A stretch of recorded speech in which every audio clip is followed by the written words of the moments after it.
213 noms ont été gravés sur un monument inauguré à la fin du mois de mai à Saint-Denis. Il s'agit de victimes de l'esclavage. Des patronymes retrouvés grâce au travail d'une association qui organise aussi des ateliers de généalogie. Des étudiants, des retraités, des couples et leurs enfants viennent ainsi à la recherche de leurs ancêtres.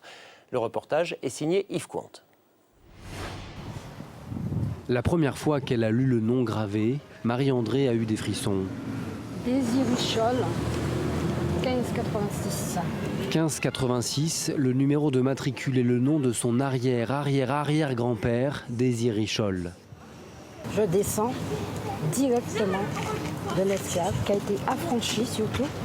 C'est l'un des 213 noms gravés sur ce monument inauguré le 23 mai dernier pour rendre hommage aux esclaves. Et devant cette sculpture, ses sentiments sont partagés, mélange de fierté et de tristesse.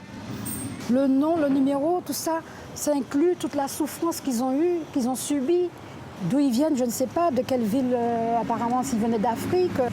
Marie-André trouvera peut-être des réponses ici, dans les locaux de CM98, l'association à l'origine du monument. GAN2L. Comme chaque semaine, un atelier généalogie est organisé. Je pense mon frère. Tu penses, mais tu n'es pas sûr. Je ne suis pas sûr. Pour aider les personnes à retrouver leur filiation, l'association s'appuie sur un site internet, une base informatique constituée à partir des registres où ont été écrits les noms de famille des esclaves. Des noms donnés arbitrairement lors de l'abolition de 1848. Il leur a été donné des noms à partir de prénoms, à partir de noms de la mythologie, à partir d'anagrammes. Il y a beaucoup d'anagrammes, par exemple, Joseph, ça a donné Féjos.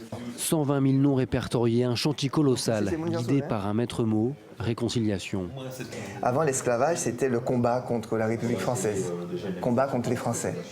Aujourd'hui, l'esclavage, ce sont des parents que l'on doit aimer, que l'on doit honorer. Nous avons émis l'hypothèse que réhabiliter la mémoire des esclaves était quelque chose d'important et qui pourrait permettre à ce groupe humain de pouvoir se réunir, ayant quelque chose de commun à honorer.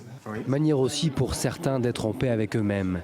Cela fait près de 30 ans que Jacques est à la recherche de sa culture antillaise, longtemps niée. Les anciens ne veulent pas donner ces informations parce qu'ils ont honte. Ils ont honte de l'ancêtre africain, ils ont honte de l'ancêtre esclave. Ça entraîne une non-existence de la part de soi-même. On est toujours à la recherche de soi-même. On se pose des questions existentielles, d'où je viens, qui je suis, etc. Et dans cette quête, Marie-André, elle, se rend en Martinique en septembre pour s'imprégner des lieux où ont vécu ses ancêtres, à la recherche aussi, sans fin, de ses racines et de son histoire. Je m'appelle Richol, mais ce n'est pas mon identité. Ça me donne l'émotion quand je le dis, d'ailleurs. Je prends conscience que Richol, ce n'est pas mon identité. Mais je suis fière de le porter, quand même.